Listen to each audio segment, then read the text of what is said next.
You are now tuned into Pro Wrestling Talk Radio, featuring David. You can't tell me that vanilla midget is going to carry this company. Which vanilla midget is this? The one with the tattoos. Publicly traded company, people. Go check it out. John Cena's making more money than Austin. Got very quiet for that. Hey, don't look it up. Don't kill the messenger. Charlie. I hate Michael Cole more than anybody in this universe.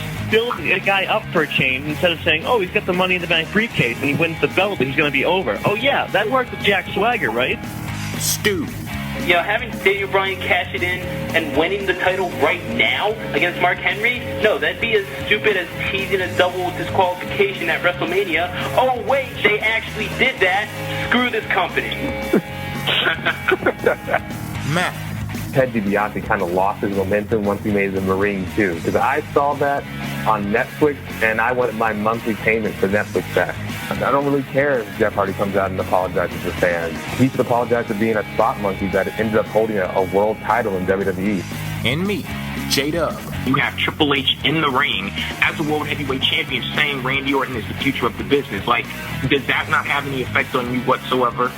If The Rock and John Cena shake hands at the end of WrestleMania, I'm jumping over the damn barricade. Because that can absolutely not happen. I'm not having it. No. What's up, people? J-Dub here, and you are now tuned in to Pro Wrestling Talk Radio, the show where wrestling fans rate and debate the hottest topics in the world of wrestling. I'm joined on the hosting panel tonight by David.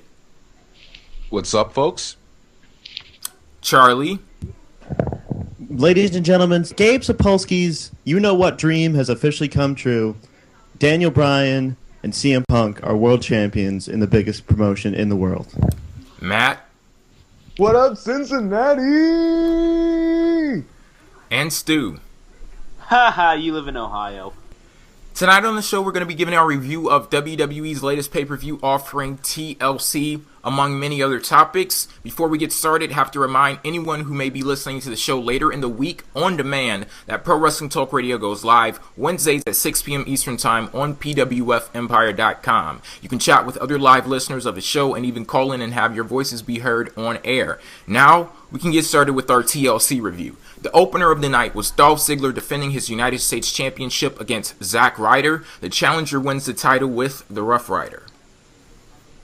Woo, woo, woo. It's about time. But here's the thing. To be honest, I really felt that Zack Ryder should have won it in New York City. If John Morrison obviously was going to lose, so they probably should have had a triple threat match. John Morrison versus Dolph Ziggler versus Zack Ryder. But either way, I'm just happy that the guy won it. It's been a long time coming. You know, he should have been released about a year ago, but he kept on pushing no matter, even though how he felt about the company, you know, him not being used right. But be honest, which one of you would have thought that Zack Ryder would have been U.S. champion 1 year ago? And as over as he is right now, I guarantee none of you would have thought he would have been where he is right now. Happy for him. The match was great. Lots of false finishes, and, you know, they got the crowd into it. And Dolph Ziggler finally got heat without Vicky. This match was really, really good. They gave it time, which I loved. I love when they give these opening matches time and they really go out there and get the crowd hyped up. And the one thing I really loved about this match was when Zack Ryder won, I felt like it was a legitimate moment. I felt like he was happy to win the title. Everybody was happy for a change. I felt like the title meant something, so that was really cool. It's ended with 3.5, a great way to start off the show. Yeah, that was a great match. It was really exciting. I really liked it. It was a good way to start the show. I agree with CM Punk, Mark. It really got people interested in that title again. And Dolph Ziggler has done a good job in doing that. But I think now that Zack Ryder has it, that mid-card title has suddenly become so much more important to the fans. And this was a well-played match, well done. Zack Ryder probably wrestling some of the best we've seen in the last 3 months. And Dolph Ziggler put up a great fight. Truly great effort the whole way through. Well, I mean, Ziggler's has been putting in great efforts, you know, for the past 4 months now. So, I mean, to see him put another one in is absolutely no surprise to me. But good for Zack Ryder. He actually, I think, has a shot at making this title interesting again. He's really been invested in this feud. He really poured his heart and soul into it. It really shows. I really do think that, if you really work to get yourself over, you really work to, even if you are just a flash-in-the-pan character, it doesn't matter. If the fans want it, they should be able to get it, and Zack Ryder is perfect proof of that. This was a very fast-paced back-and-forth match, and I love those kind of matches. I thought both guys did well for themselves here. The lovable goofball element of Ryder's character is going to hold him back from advancing higher than where he is on the card right now when you look at long-term. But I've said it before, and I will say it again, this is where Zack Ryder belongs. Ryder may not have a serious gimmick, but he definitely has a compelling story to tell in the ring, and it went a long way in adding to the entertainment value of this match. His energy was just radiating off of him, and you can really tell that he wanted that title. I would agree with Charlie with what he said, and when I can see that a wrestler really wants it, that makes me care more about it, and I don't even remember the last time I cared more about the United States Championship than I do right now, and that's because of Zack Ryder. And as far as Ziggler goes, he may have lost, but I still think he came out of the night as a winner. Reason being, he further added to the definition of his character. I know some of my co-hosts may call him generic, or they actually did call him generic, but come on now, like the sit-ups mid-match, he has to gain some kind of points for that or something. He did. I would like to see him either win the Rumble or get that Royal Rumble title match against CM Punk. That'll be some good stuff. I mean, okay, congratulations. You did something that I saw the same thing at a high school performance of Electric Six's Gay Bar. What are you trying to prove other than the fact that, okay, yes, you're a show-off, but you still look like Perry Saturn's mop, and you're still a poor man's Billy Gunn. Ouch. Harsh. Yeah, I don't know if I agree with that. I think Dolph Ziggler has some talent. I don't think he's ready for the Royal Rumble by any stretch. I think give him another year or two before you give him something like that. But like I said before, Dolph Ziggler's like white bread. He may not be the most exciting bread in the world, but you can put him with literally any sandwich and it's going to taste good. So that's how I feel about him. I just do not get what's this disconnect with Dolph Ziggler and the fans. But, as far as his character goes, it's an ongoing evolution, and I think he's getting better and better by the week. But, yeah, back to the match. I enjoyed it. Next up, Air Boom was successful in their defense of the tag team titles versus Primo and Epico. Unannounced, of course. This goes to show you how much the WWE cares about their tag team division. The match at least was good, a little bit better than an actual TV match. I was actually surprised. Well, I was surprised, obviously, they had the match, but I was more so shocked when Primo and Epico didn't actually win the match. I thought they were being built up as they've been beating some guys on, Superstars, so I know that doesn't really mean much. But anyway, they've been winning recently on TV, so, maybe this isn't the end of their push. I'm sure they're going to have the tag team titles at one point, but they showed me they can have some good matches. And did anyone catch, I don't know if it was on Raw or TLC, but Jerry the King Lawler actually called. He said Carly, though. Yep, yeah. But as far as this match goes, I thought it was a very standard WWE tag team match. It was decent, it had some fast pace. These teams did work well together. I thought that Primo and Epico not winning kind of made the match kind of pointless. And the commentators don't shut up about a diva at ringside, and it pisses me off to no end because it takes away from the match. And I just can't stand when they do that. That's just one of the many reasons I hate these commentators. Can you blame them? Yes, I can. You're supposed to be focusing on the match. I don't want to hear every second. Bad. To be honest, I wasn't even focusing on the match like that. Like, anytime she was on camera, I was focusing on her. Ridiculous. I watch wrestling for wrestling. I watch other stuff for that. But anyway. Overall, this whole tag team revival thing, it was really dead before it got started. We still have 2 tag teams in this company. Eventually they're going to pick them up, but how many more times we're going to see this same match, I don't know. Well, I mean, the tag team match, it's very hard to make a tag team match different, new, and exciting. I mean, it's pretty much going to always follow the same formula. And maybe it just isn't as apparent because... ROH does it. Well, yeah, I mean, but when you have 2 teams out there, you got one team that's going to lose, one team that's going to do well. You have the one team that starts off with all the momentum, then they tag in a partner, he comes out, or she comes out, and then they clean house. And that's kind of how it goes. This match wasn't great by any stretch of the imagination. It was decent. It was a good filler. I was okay with it because Zack Ryder had just won, and I was kind of still riding the buzz from that match. It was good to see Primo kind of out there, even though he got his name mistaken. It was good to see Primo out there again. I kind of forgotten Primo was in the company until this match. Same with Rosita, and I'm glad to see her back because I remember when she was in OVW, and I was like, yes, very, very nice. But I do kind of Rosita's actually in TNA. Rosita. Yeah, you forgot she was in the company and forgot her name also. I'm sorry. What's her name again? They really make an impact, don't they? Yeah, they do. What was her name again? What was her name? Rosa Mendez. Rosa Mendez. I'm sorry. Rosa Mendez. I remember back in OVW when she was under a different name. I forgot she wore like this American bikini flag all the time. It was great. But yeah, I mean, the point is, I had forgotten these guys even existed until this match. So it was cool to see them on a pay-per-view level. Decent match. I think Air Boom should have retained. I'm tired of seeing so many titles change hands like a hot potato. Whatever happened to the dominant champion? It was good. Primo got us some chance to show what he could do. So it was decent.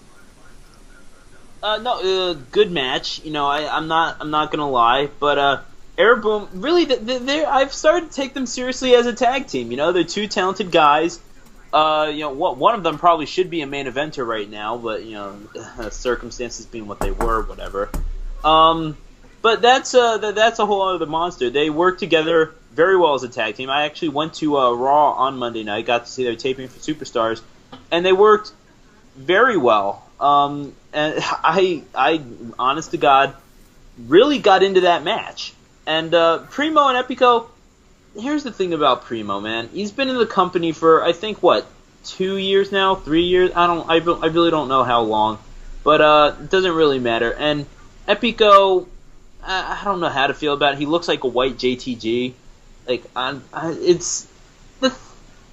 don't even know what to say about them. It's like you just threw two, Latino dudes together. That's not a tag team. That's racism. Like, what the f*** am I supposed to think about you? I haven't seen anything from these guys. They haven't proven anything to me that they deserve the tag team shot. And heck, they even showed that when they got their ass kicked by the Usos. No, actually, no, wait, they didn't. But they got the jobber entrances, which really shows how exciting they are, I guess. So, although it is kind of hard to beat, pyrotechnics. So, I don't know. Yeah, and I know Epico's not white. Whatever, he's whiter. So, yeah, I don't even know what to say about those two. But they put on a good match. I'll give them credit. They got me to they got me to be interested a little bit. Now, in the first match, I talked about caring about the title. If I'm being completely honest, I don't give a damn about the tag team championships, and I don't care much for the teams fighting for them either. Stu, I think you said something like Air Boom, they become a serious tag team or something. I 100% as a tag team can be in WWE. I 100% completely disagree with that, because it's hard to get invested in the tag team titles when one half of the champion is going from TV for a whole damn month with no storyline explanation, and the other champion is just merrily hopping around like nothing happened and doing not anything with tag team championships at all. So I can't take that seriously. But then again, it wasn't exactly his fault, but those are the cards you were dealt. But I will say it was a solid match from an in-ring perspective, but I'm just disinterested in the division altogether. Also, if I was the champions holding those belts the way they have been designed, I would honestly want to lose the damn belts. I don't blame you. They look like Spartan pennies. What are they?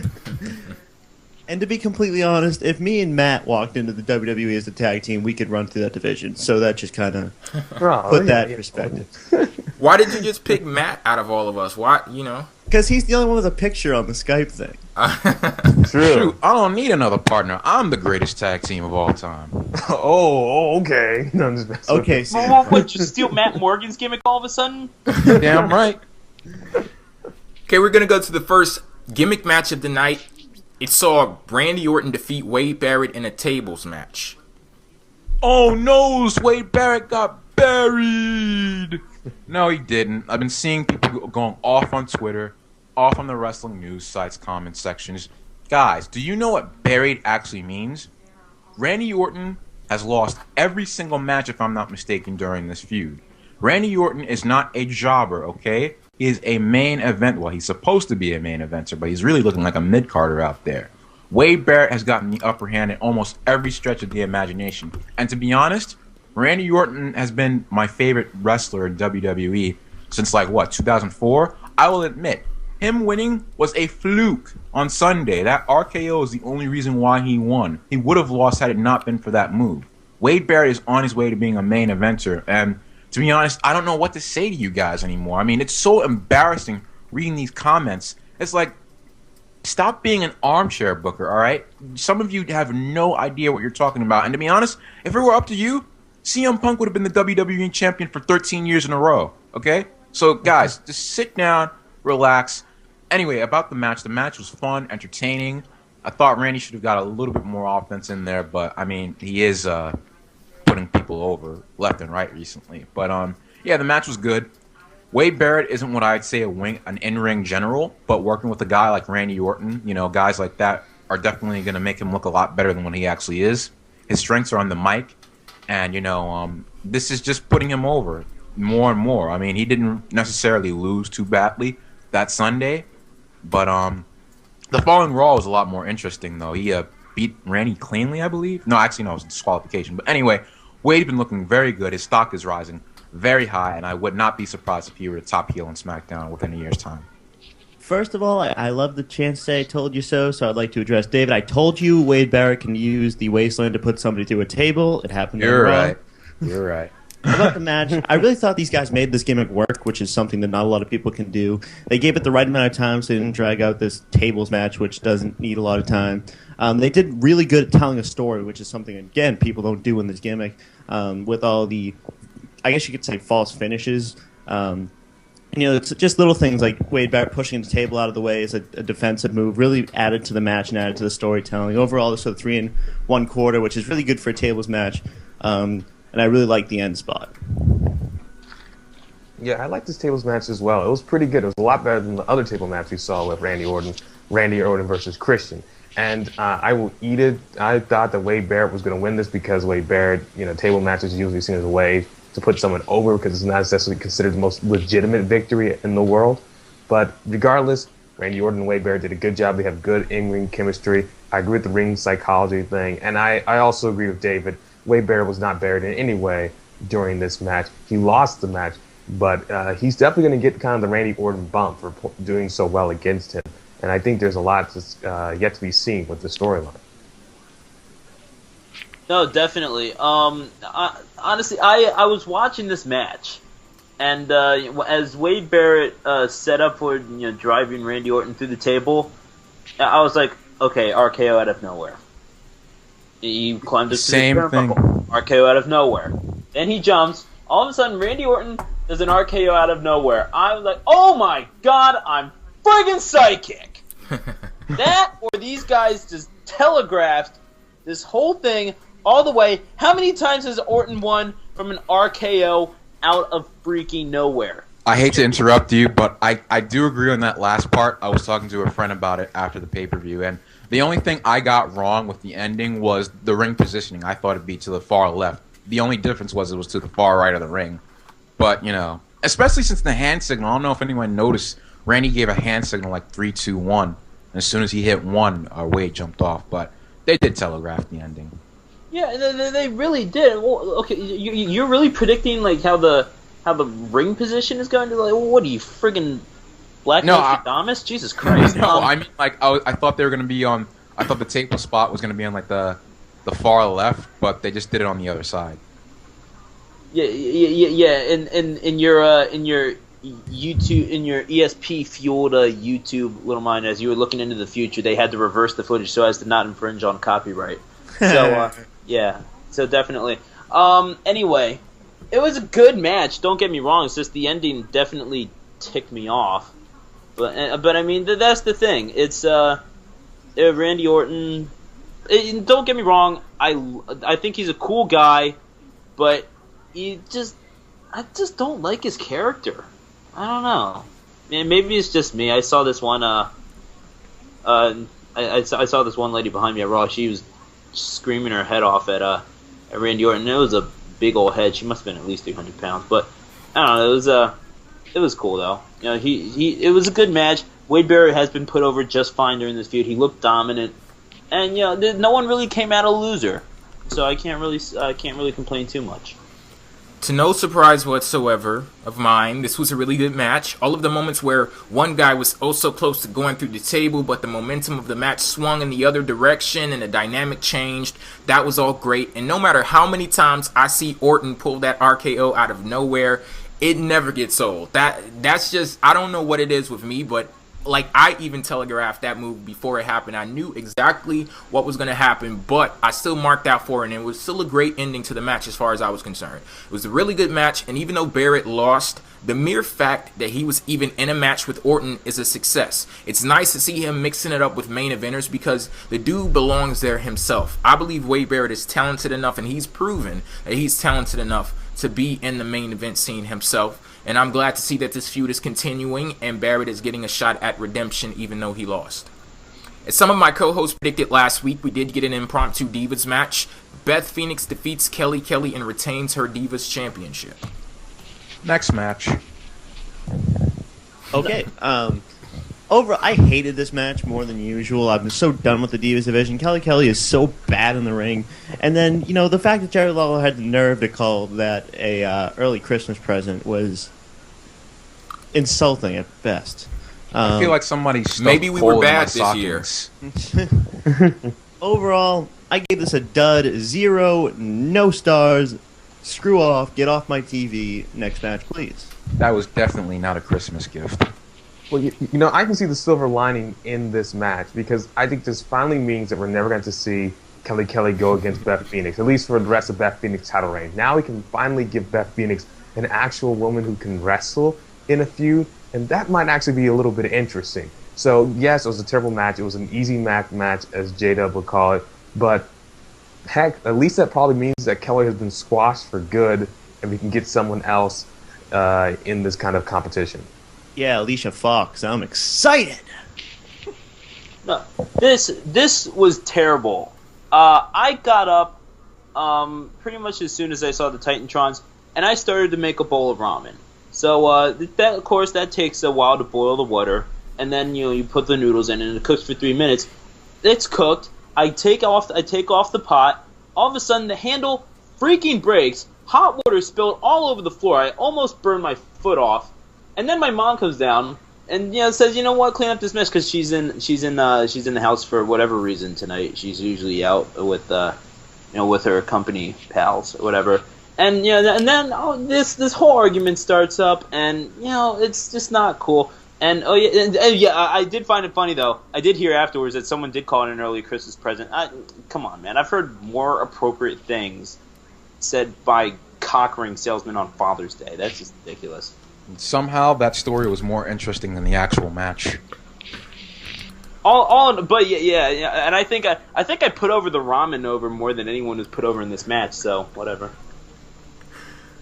I guess my co-host just made me look stupid, but I will say, and this was not a bad match at all. Chad, are you high? Are you hot? You know what? Maybe it's like Stockholm syndrome where I've been just so abused by the Divas division that I've actually I'll put it like this.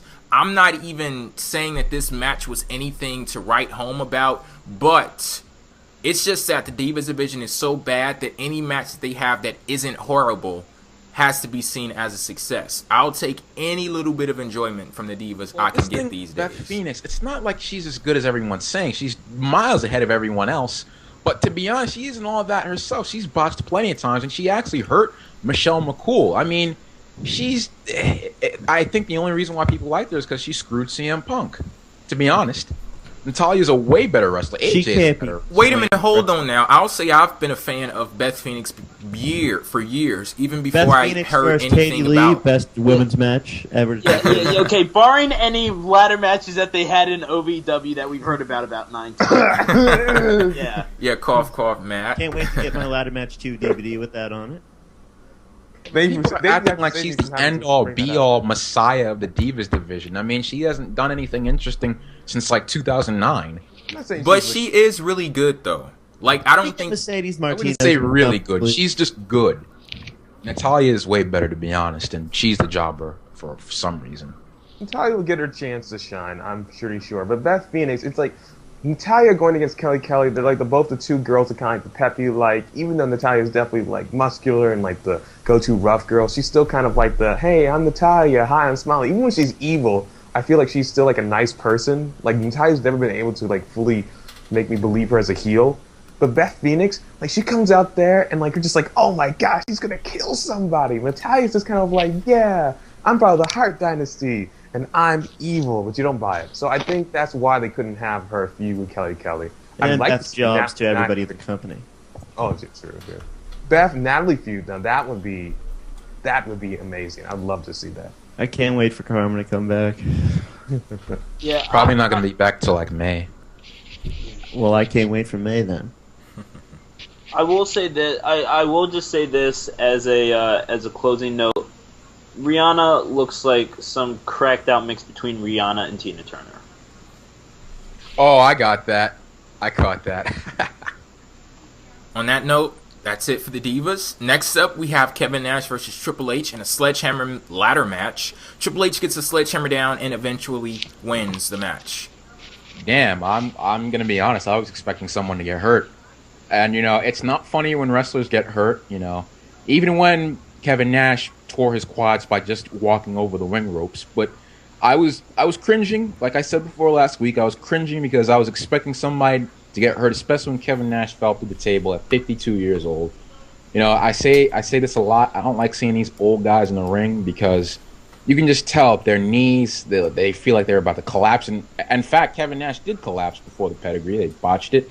But anyway, the match wasn't as bad as I thought it'd be, but that doesn't mean it was good either. I mean, it was still horrible, but hey, it is what it is. I wasn't expecting a 5-star match. I thought the match was pretty deep. I thought they went out there and they busted their ass, and when I say that, I mean I don't mean they actually got hurt, even though Nash probably did, like Jay said. I thought they did some pretty stiff spots. I actually had fun. The one thing I will say, this was too damn long. This should not have gone 20 minutes. Yes. This dragged. If they had cut out the middle of the match, had the end spot more towards like the 10-minute mark, it would have been completely fine with this. This got a 2 1/4. Triple H didn't get hurt, which is unfortunate, so now we're going to have to see Undertaker versus Triple H again, but, whatever. Yeah, this match, I agree, it was too long. I actually didn't dislike it. I actually thought it was kind of interesting of a match. I do agree, I was getting kind of worried at some points that Kevin Nash was actually going to get really hurt because he moves so clunkily. Like, you think, like, man, this dude, like, I felt that way when he was in TNA, though. But yeah, it wasn't a bad match. It was too long. But I think they did that as a respect to Kevin Nash because this is probably the last match he's ever going to do. He's going to lose it, so they wanted him to probably get as many spots as he could in that match. So I get it. Like it was too long, but this is probably the last time anyone's ever going to see Kevin Nash wrestle in a ring. So on that kind of angle on it, I can kind of forgive it. Yeah, if this is an excuse to take Kevin Nash out of action for ever, then yeah, okay, I'll take it. This match did not need to be 18 minutes long. 18 minutes of Kevin Nash's friggin' fusillade knees and Triple H. I mean, like what else can you say, man? It's like these guys are friggin' broken down, and not so much Triple H, but God, man, Kevin Nash, he's about as Triple H is getting pretty chunky recently. Yeah, oh yeah, well, definitely, but I mean, I'm talking in comparison at this point. So I mean, still, I'm just saying, like you don't need. I'm just saying, Kevin Nash is about as fragile as a souffle. That's the thing. And at that age, that's to be expected. So you really don't need. You really did not need this to be 18 minutes, but I mean the end spot I did kind of enjoy. There was a very good psychology behind that, and I don't think the cross chop was necessary, but that's Triple H. That was a nice spot. Going to I don't know. I'm just saying, like God, man, I'm sick of seeing that friggin' cross chop already. You don't like those? You didn't do those as a kid? Oh man, he's 40 now. No, they did it to me. It was like, okay, that's where you want me to kick you, and I did. Because I was a bastard, I'll tell you what. Like, he's almost 50, telling people to suck it. Like, grow up. Exactly. Like, well, what is there to suck? You probably need Viagra, you Fabio looking. But see, I'll tell you what, I'll tear apart anyone. But overall, it was a good match, though. That's the thing. It was fun to watch. A little long, no doubt. It was a little long. And last thing I really need to see are two dudes past their prime going at each other with a hammer. That just It just sounds like a recipe for disaster. But for what it could have been, it wasn't too bad. Seeing as Kevin Nash was my first favorite wrestler when I started watching wrestling in the late 90s, and Triple H is my all-time fave, I do acknowledge my horrible disloyalty with my low expectations for this match. I had such low expectations, I was surprised to see Kevin Nash run. Like, I was amazed to find out that he was able to run. But it turns out he could do a whole hell of a lot more than that.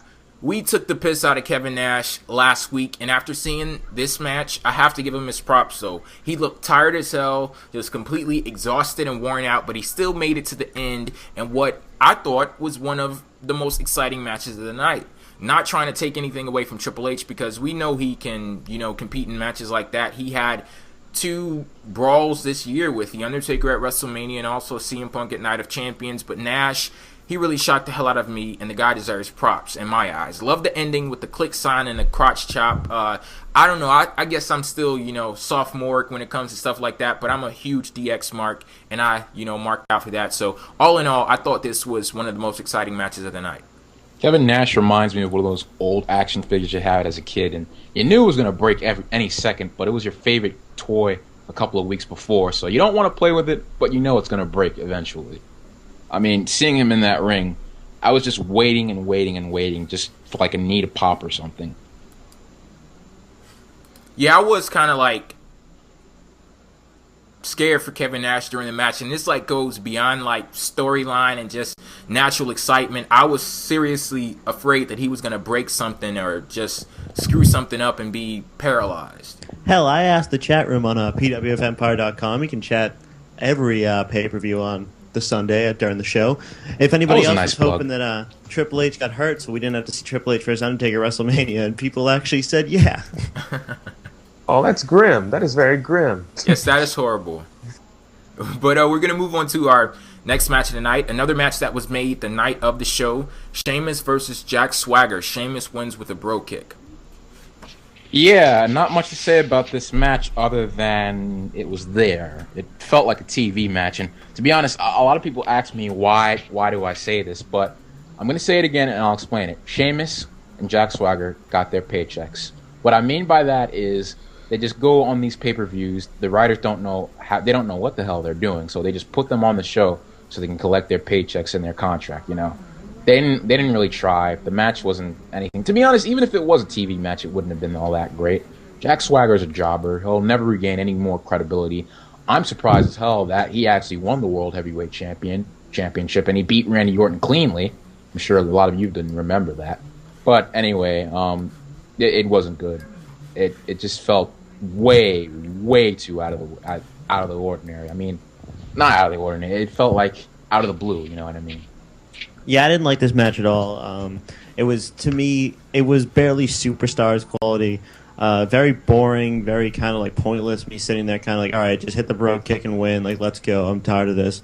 This ended with a star. I hated this. It was just so pointless. Wow, I mean, people are hating on this match. I mean, I don't think it was great, but I thought it was pretty decent. I mean, it was a filler match. This was after just watching Triple H and Kevin Nash go to town on each other. So this was supposed to be like kind of a cool down, calm down match. Like if you need to go to the bathroom, here's your chance to go to the bathroom. But I thought it was okay. I mean, yes, Jack Swagger he has a long mountain to climb if he ever wants to really get a lot of credibility back.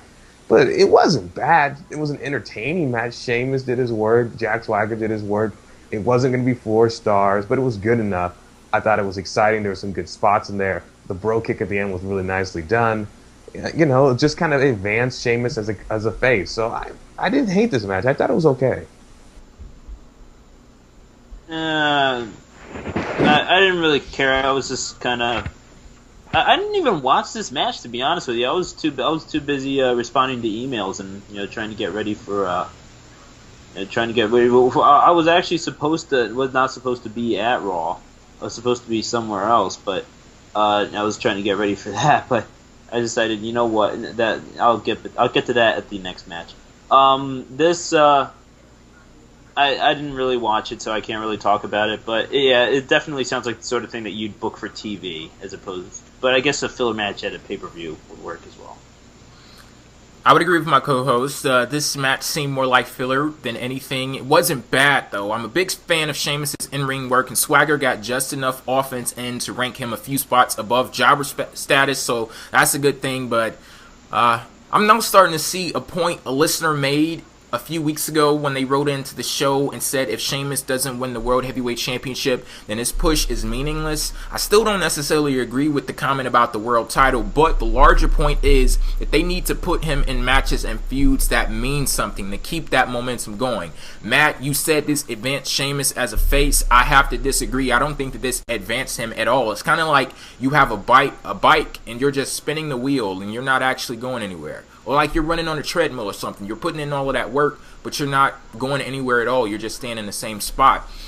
And they put all of this work into building up Sheamus' character, and the best way they see fit to use it and put it to good use is in filler matches with Swagger and squashing Jinder Mahal. Like, that doesn't make any sense to me. So I would say Sheamus, he's in need of some serious direction in WWE. But back to the match, I don't think it was necessarily bad at all. The first world title match of the night was Big Show versus Mark Henry in a chairs match. Big Show wins and becomes the World Heavyweight Champion, only for a few seconds though. We'll get to what happened afterwards, but first, what were your thoughts on this match? I gotta say, I'm very, very disappointed that Mark Henry lost the belt this early. It was obviously due to an injury. I mean, the match only lasted like 5 or 6 minutes, but, it is what it is. Mark Henry at least got a chance to have the belt, and he had a really good reign if you think about it. I mean, he defeated Randy Orton cleanly twice in a row. I mean, he didn't really beat Big Show that first couple of times. But anyway, a lot of good moments came out of it. For some reason, I laughed very hard when he said, "Big Show crazy, man." He just walked out of the ring with his belt. I feel that he was booked a little bit like a coward towards the end of his run. I didn't like that. But other than that, he had a very good reign. It was better than like a month reign. Because usually sometimes when these guys get old, they get the world title for their first time, and it's like a throwaway, like transitional champion kind of thing. You know what I mean? But this didn't feel like that. Mark Henry was booked really strong, and he might be, well, not even might. He's gonna be a Hall of Famer, definitely. This is just another good look on his resume. But Big Show winning his first belt for the first time in 9 years. Did not expect that to happen. And to be honest, Big Show, if anybody should be like a 15-time world champion, it should be Big Show. I mean, the in-ring work doesn't really mean much, but, I mean, he's huge. He's lost a lot of credibility because he's been so smiley and happy. And I'm not saying I want him to turn heel or anything, but, I think they kind of lost track with Big Show. He should have been a big monster. But I was happy to see him win. And then the unthinkable happened. I'm going to rant on that. I'm trying to hold my peace, but I'm going to let the other co-hosts talk about that, and then I'll explode. Overall, this match was bad. They didn't have a lot of time, and they didn't do it as a brawl. They kind of had a lot of dead space in like a 6-minute match, which is really bad. This gimmick doesn't work. You can't build a match around the most commonly used weapon in professional wrestling. It just won't work. Star and a quarter. Mark Henry's not a Hall of Famer, and if he is, that's just another Coco Beware to the list. So, whatever. Mark Henry had a decent reign. Glad Big Show didn't hold on to the title, but we'll get to that. Whoa. I have a major disagreement with saying that Mark Henry is not Hall of Famer material. Major disagreement. This is a dude who's been in the wrestling business for over like a decade and a half. This man has feuded with pretty much everyone on the business, beat almost pretty much everyone there is to beat. He's had some very credible title reigns. He's had some very cool storylines, some horrifically memorable, like giving birth to a hand. And then you also have the fact that he's been able to overcome all of that and become a world champion. And I think it would be nice to see him get another world title reign, maybe 2 more world title reigns. But to just write him off on the same level as Coco Beware is, quite frankly, insulting to everything that Mark Henry has done. He is not a Coco Beware. He may not be in Austin by any stretch, but he was definitely not. And the fact that this dude could wrestle injured and give off a decent performance in a terrible stipulation match, I think goes to the fact that he can work with almost anybody, and he's a big man. So I definitely disagree with that. But I think this match was okay. It was obvious, like I think David was saying, the fact that he was injured kind of downplayed the match. It was kind of cool to see Big Show win. I do kind of agree that he's always been kind of an underutilized force in the WWE. But I thought the match was okay. It was obviously more about what happened after the match. But I definitely disagree with Mark Henry being on the level of Coco Beware if he's inducted into Hall of Fame. So much better than that. Yeah, Mark Henry, let's face it, never the best ring guy. His character has always been mishandled. I mean, heck, you listen to this shoot interview with Randy Orton, he'll say by himself, Mark Henry, he might be strong as hell, legitimately one of the world's strongest men. The guy can't work. He's too stiff, too clunky. But, I don't think he's a Hall of Famer. He's and really that's partially because, not just because he's a bad worker. I'm not saying that everyone has to be a great worker. I'm just saying that, his character has just been so... It's just been so warped and tainted so many times. I mean, first of all, you heard on Raw, like the sexual chocolate chants. That was that was. I'm so proud of myself for that. We started it first, though, New York. Suck it. Anyway, the whole thing with Henry's character has just been so warped that you just can't take the guy seriously anymore. And he had a great run as a champion, despite all that. Seriously, and I really do mean that. Like, he made that championship better. So good for him for that.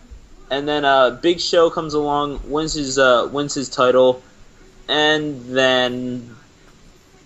Well, I'll say, as far as the discussion about Mark Henry being a WWE Hall of Famer, I'm going to have to side with Matt on this one, because I believe that what Mark Henry is doing right now, or what he was doing with the World Championship, and this being basically the biggest push of his career, all of what he had to go through in WWE to get to that point, it makes what he was doing with this push in 2011 all the more impressive. So I'm going to have to side with Matt on this one. I do believe that Mark Henry has done enough to get his way into the WWE Hall of Fame on his own merit, not on Coco Beware status. So that's my thoughts on that. As far as this match goes, a chairs match sounds stupid, but the concept of having all of those chairs around the ring, it did help out a lot. I shudder at the thought of what this match would have been without all of those chairs involved. I was hoping the concept would loosen the restrictions they had in the ring based on their sizes, but turns out there were more restrictions because there was a report out there.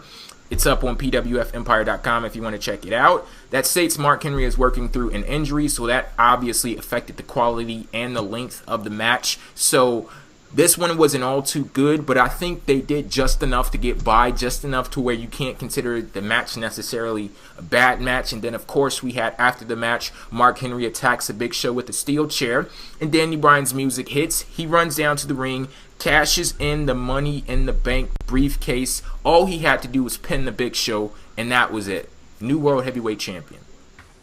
Okay, so that's it on the whole Money in the Bank and World Championship situation. We're going to move on to our next match. This was the Intercontinental Championship match.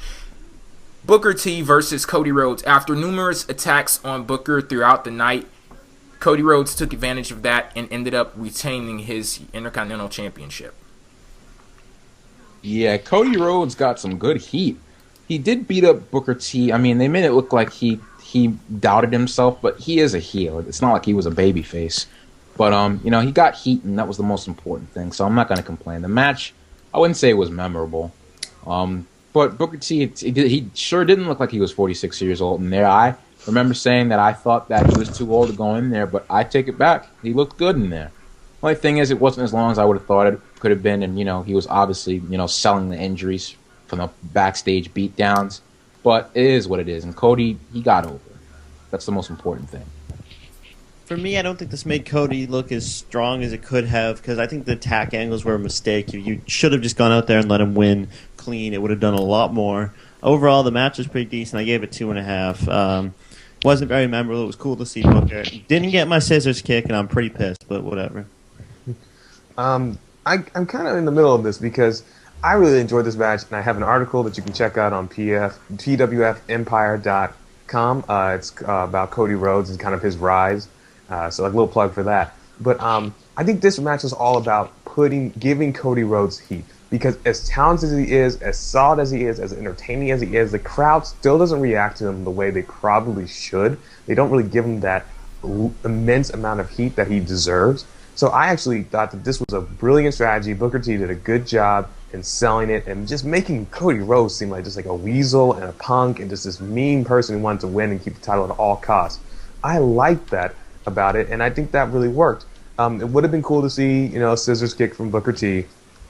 But in the end, I thought it did a good job of putting Cody Rhodes over. He's talented enough. We have to remember the crowds really don't, unless you're in the internet wrestling community and you're really paying attention, crowds really don't react to clean victories from heels the way that they probably should. Because how can you react to it? You can't get heat from that. Then you just kind of have to respect the guy like, oh, wow, he's really good. Cody Rhodes has enough respect. What he needed was heat. And so I think they did a good job with that. I actually kind of agree with you. The teenager in me really wanted Booker T to win, but another part of me wanted Cody to win. It's funny. I just realized looking at. I never really realized this at first because I never really listened to the commentary because Jesus Christ, did you listen to Michael Cole? That Cody's finisher is now called the Beautiful Disaster, which is a stupid friggin' name. I'm only just now looking at the notes of this and realizing that that's what it's called. So really? Well, wait a minute. The jumping knee or the cross? I mean, what it was called? It was the kick. Yeah, the kick is the Beautiful Disaster. Oh, they've always been calling it that. No, it's been the Disaster Kick, not the Beautiful Disaster. Yeah, that's friggin' stupid. Why would you do that? It's like, this sounds like something Bob Ross would say. It's like, we don't make mistakes, we have happy accidents. Like, what the hell? Anyway, it's like jumbo shrimp. It's like an oxymoron. It would be call that stuff. Jumbo shrimp, yeah, or tall midget, something like that. Yeah, exactly. But that's a whole other deal. Good match overall, Cody Rhodes definitely. He's proving that he's good. Don't get me wrong, but that doesn't get you heat. Proving that you're good does not get yourself heat. You need to do something really, really, toolish or something. Like just be annoying, do something. I don't know. I'm not gonna give you any ideas. You're the big paid writers. I'm just some dumbass college student. When are you gonna learn from me? Well, this is exactly why I have PWTR and I started this thing in the whole, in the first place, because we have different people on there giving different opinions and you can see things from a different perspective. And Matt, you really opened my mind to, what this match was for. That was a great point you brought up about this match being for Cody Rhodes getting heat on himself, because I didn't even think about that beforehand, and I was in the mindset of I'm sitting here and I really want to see Booker T's return. I really want to see these guys go in the ring and just tear it up, and the match was good when it allowed them to be good, but the whole thing about it was more about selling the overall story of the match with Cody Rhodes attacking Booker T beforehand. So I thought that was all pretty cool. When Booker T was supposed to look good, he looked great in the match, but like I said, it was about selling the overall story more than the actual match itself. The whole injury angle did add an interesting dynamic to the match, and it makes me anticipate their next encounter even more. And we may get to see that at the Royal Rumble, and hopefully they treat it more of a big deal at the Royal Rumble. We're going to move on to our final match of the night, the main event of TLC. It was a TLC match, a triple threat one at that, for the WWE Championship. CM Punk versus The Miz versus Alberto Del Rio. CM Punk reclaims his WWE Championship. Some real brutal spots in this match. I don't know if anyone paid attention, but The Miz really got whacked by Punk with those chair shots. I mean, even though they don't do chair shots to the head anymore, I thought that it looked really painful what Punk did to Miz. I like the ending spot where Miz handcuffed Punk to the ring post and was taunting him and got kicked in the head. It was kind of funny. Ricardo, bump of the night, probably the bump of the year. Got to give him his ups. He's not even he is a wrestler, but kayfabe-wise, he's not even a wrestler, and he took a huge bump. And to be honest, I think he was supposed to go through both tables, but he didn't really go through both of them. He kind of landed awkwardly. Hopefully he's all right. But I liked the match. It was fun. I wanted it to be a fatal 4-way like last year. I really liked that match last year. I think it was better, but this was really good. I enjoyed the match. That did a lot of stuff, but was it me or when Alberto Del Rio has been in the TLC and the Hell in a Cell, and from both those matches, I took away that this guy does not want to take a bump. He has taken a bump. He fell off. He did the basically I call it the Dudley bump, where he fell off the ladder all the way onto the pavement through the tables. Okay, he did do that. I wasn't paying attention, but he took one bump out of two friggin' things. Punk gets his ass kicked. Punk took a lot of stuff in that. So did Miz. He got hit with the ladders and all that good stuff. This match was really good. They had a lot of great storytelling. Overall, I've seen a lot better from TLC matches. I gave this 4 1/4. It was pretty fun. A nice way to end a pretty mediocre show. Yeah, I mean, this was a pretty good match. It was solid. It was decent. It ended up with the result I think most of us wanted to see, and it would have been kind of interesting to see The Miz win. But for the most part, it was solid. It continued with what we were seeing and what we were used to. Great bumps, some brutality in the match. I forgot that I was watching the PG-rated WWE programming. It was just enough brutality and really well done. No really complaints about the match at all. It wasn't epic, but not every single TLC main event can be. But it was good. It was definitely passable. Yeah, I'd say that we got our money's worth. This is a match that should have been exactly as long as it was. I'm looking at the notes. It says 18 minutes 24 seconds. That's perfect. And the quite frankly, Ricardo Rodriguez, insanely good at getting Del Rio heat, because Del Rio is about as interesting as a styrofoam sandwich with mayonnaise. So the guy. The guy is good. I mean, he's annoying on the mic the way he does that whole entrance thing, and he handcuffs the top face in the company to a ring post. What else can you ask for aside from not having John Cena on the show? Oh wait, we didn't have him either. Awesome. So really, I was perfectly fine with the result of the match. I don't really care about the result so much as long as I really get my money's worth, which is I didn't really pay anything. I streamed that shit, but but I mean. Hey, at least I'm being honest. I totally agree with you there. But I'm not gonna lie. That was brutal. It messed up. It wasn't epic. It wasn't like gonna be one of those all-time great matches. But you're not expecting every single TLC match to be. You're just you're really hoping that you just get some heads get knocked together, and you hope for no one to get injured too badly. Although I think Ricardo Rodriguez's rib cage might have been left in Baltimore. I'm not sure. Though I will say, good for him for taking that bump. Good for Del Rio and Miz for helping put Punk over in a big match and a big victory for Punk. And good for all these guys. They did their job very, very well. And you hear that, Jay? Ricardo. I got it now, but my thoughts on this match, it was a really, really good match. I really enjoyed it. It was high impact, high velocity, and it was just all around great. Great performances by all three guys, and I actually did buy the show, and I would suggest, everybody out there who has the means to buy it, you do it too. That's the official stance of J-Dub, but yeah, I definitely got my money's worth with TLC. I would give this match the award for match of the night. It was just that damn good. Like I said, all three guys, they performed very well. Some crazy spots in the match. I love that one with Alberto Del Rio delivering the enziguri to CM Punk and The Miz simultaneously. CM Punk fell through the table. Then you had Ricardo Rodriguez falling through tables also. It was just all around great. But I will say that out of everybody in the match, I do think that Del Rio took the least amount of abuse. And I've kind of noticed the same thing about him also. He's been like, when he gets in matches like that, he kind of like pulls a sting. Yeah. But what would you guys give the award to match of the night?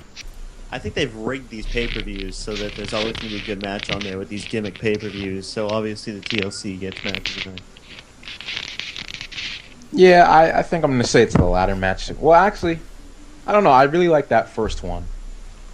I can't really decide on it, but it wasn't a great pay-per-view by any means. I wouldn't even say it was good, I highly doubt that the buy rate is going to be any good, especially because John Cena wasn't on it and because it was a week before Christmas. So, I'm not expecting the numbers to be high, but for a filler pay-per-view at that, it was okay.